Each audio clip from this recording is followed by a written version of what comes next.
খড় খাবে না, খড়ে গা ঘষবে, সেটা তার ব্যাপার। বিজেপি সরাসরি করছে না, কিন্তু বিজেপিকে একটা সিগন্যাল দিয়ে রাখছে, যে কোনো সময় কুইট করতে পারি, তোমার দিকে আসতে পারি। এ তো বোঝাই যাচ্ছে। অনুব্রত মণ্ডলের বিজেপিতে যাওয়ার ভবিষ্যৎবাণী করেই দিলেন বিরোধী দলের এক নেতা। অনুব্রত মণ্ডল কি তাহলে বিজেপিতে যাবার রাস্তা তৈরি করছেন? শোনাবো কি বলছেন ওই নেতা। আসুন এবার আপনাদের শোনাই আইএসএফ বিধায়ক নওশাদ সিদ্দিকী এই বিষয়ে কি বললেন। খড় খাবে না, খড়ে গা ঘষবে, এই অবস্থা। বিজেপি সরাসরি করছে না, কিন্তু বিজেপিকে একটা সিগন্যাল দিয়ে রাখছে যে কোনো সময় আমি কুইট করতে পারি, তোমার দিকে আসতে পারি, জাম্প করতে পারি। এটা বোঝাই যাচ্ছে। আর আমরা বারবার বলে আসছি যে বিজেমূল, যে সকালে তৃণমূল, রাত্রে বিজেপি, এটা তো প্রমাণ করে দিচ্ছে। বীরভূমের বাঘ তৃণমূল নেতা অনুব্রত মণ্ডল সম্প্রতি বোলপুর থানার আইসিকে হুমকি দেওয়া এবং তার নক্কারজনক ভাষাতে আক্রমণ করেন। সেই ফোনালাপ প্রকাশ্যে আসতে রাজ্য রাজনীতিতে একেবারে শোরগোল পড়ে গিয়েছে। পুলিশকে কটাক্ষ করেই এই ঘটনায় অনুব্রতের বিরুদ্ধে সরব হয়েছে বিরোধীরা। এই ঘটনার পর বিপাকে পড়েছে তৃণমূল কংগ্রেস। তাদের তরফে কড়া অবস্থান নেওয়া হয়েছে। অনুব্রত মণ্ডল ভুল স্বীকার করে নিজের বক্তব্যের জন্য ক্ষমাও চেয়েছেন। এবার অনুব্রত মণ্ডলের মন্তব্যের তীব্র সমালোচনা করে বিস্ফোরক মন্তব্য করলেন। বলেন উনি খড় খাবে না, খড়ে গা ঘষবে, সেটা তার ব্যাপার। বিজেপি সরাসরি করছে না, কিন্তু বিজেপিকে একটা সিগন্যাল দিয়ে রাখছে, যে কোনো সময় কুইট করতে পারি, তোমার দিকে আসতে পারি। এ তো বোঝাই যাচ্ছে। আমরা বারবার বলে আসছি বিজেমূল সকালে তৃণমূল, রাতে বিজেপি। এটাই তো প্রমাণ করে দিচ্ছে। কি বললেন আইএসএফ বিধায়ক নওশাদ সিদ্দিকী, শুনবো। খড় খাবে না, খড়ে গা ঘষবে, এই অবস্থা। বিজেপি সরাসরি করছে না, কিন্তু বিজেপিকে একটা সিগন্যাল দিয়ে রাখছে যে কোনো সময় আমি কুইট করতে পারি, তোমার দিকে আসতে পারি, জাম্প করতে পারি। এটা বোঝাই যাচ্ছে। আর আমরা বারবার বলে আসছি যে বিজেমূল, যে সকালে তৃণমূল, রাত্রে বিজেপি, এটা তো প্রমাণ করে দিচ্ছে। অনুব্রত মণ্ডলের যিনি চিকিৎসক, যার নির্দেশে 5 দিন অনুব্রত মণ্ডল বিশ্রামে থাকলেন, তিনি একসঙ্গে দুটি চাকরি করেন, একটা সরকারি চাকরি আর একটা বেসরকারি চাকরি, সেটা মলয়পীঠের হসপিটাল, অন্যদিকে তিনি ব্লক স্বাস্থ্য।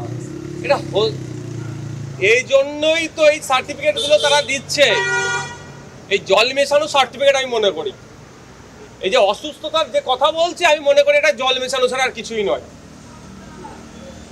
যে আগের রাত্রে পুলিশ কর্তার স্ত্রীর মাকে আর মানে ভাষা কি বলবো, যে আক্রমণ করতে ছাড়ছে না, মানে তার শরীরের উত্তেজনা এমন লেভেলে পৌঁছে গিয়েছে সে তারপরে দিন থেকে অসুস্থ হয়ে গেল।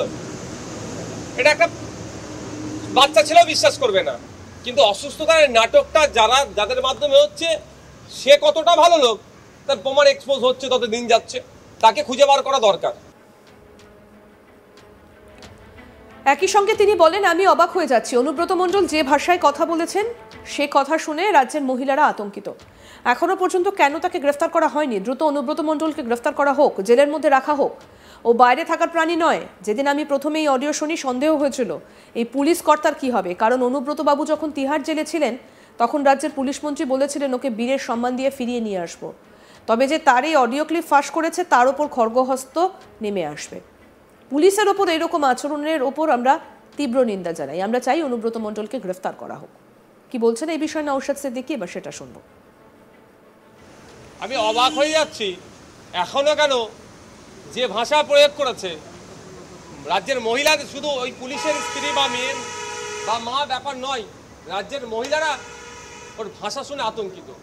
এখনো পর্যন্ত তাকে গ্রেফতার কেন করা হয়নি?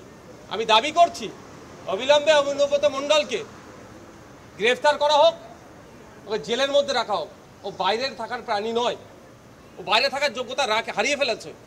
যে দীর্ঘদিন তিহার জেলে থেকে সংশোধন যে নিজেকে করতে পারলো না, তাকে জেলে থাকা দরকার।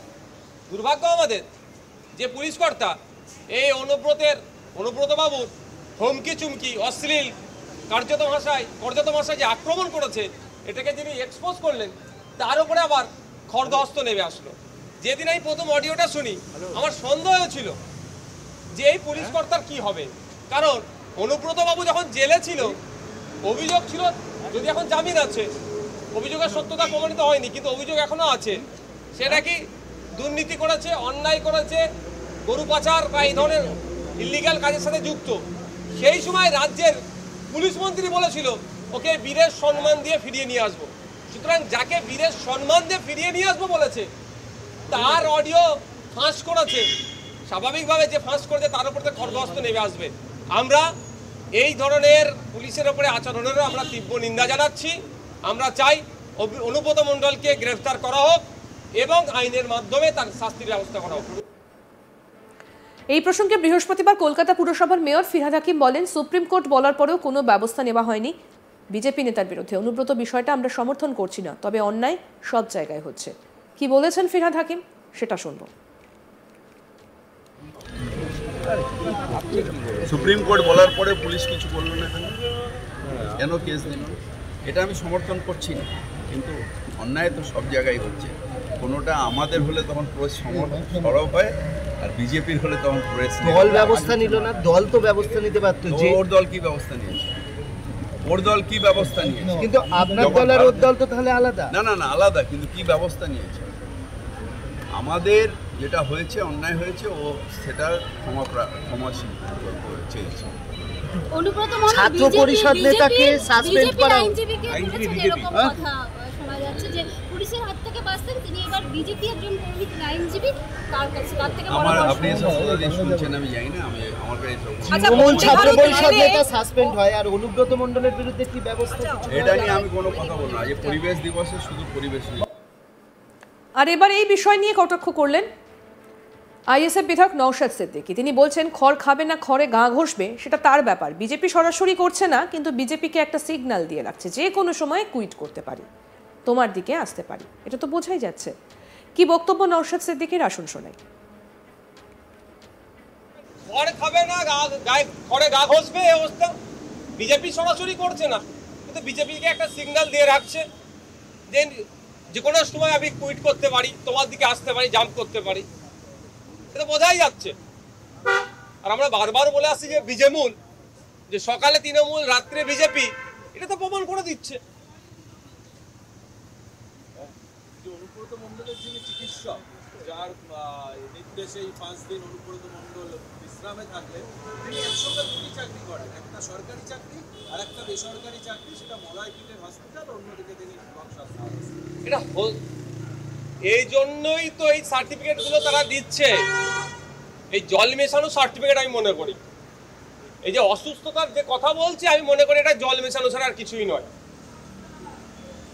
যে আগের রাত্রে পুলিশ কর্তার স্ত্রীর মাকে আর মানে ভাষা কি বলবো, যে আক্রমণ করতে ছাড়ছে না, মানে তার শরীরের উত্তেজনা এমন লেভেলে পৌঁছে গিয়েছে যে তারপরে দিন থেকে অসুস্থ হয়ে গেল। আরও আপডেট পেতে দেখতে থাকুন আজ তাক বাংলা। সাবস্ক্রাইব করুন, নোটিফিকেশন পেতে বেল বাটন অপশন প্রেস করুন, হোয়াটসঅ্যাপেও ফলো করুন আজ তাক বাংলা।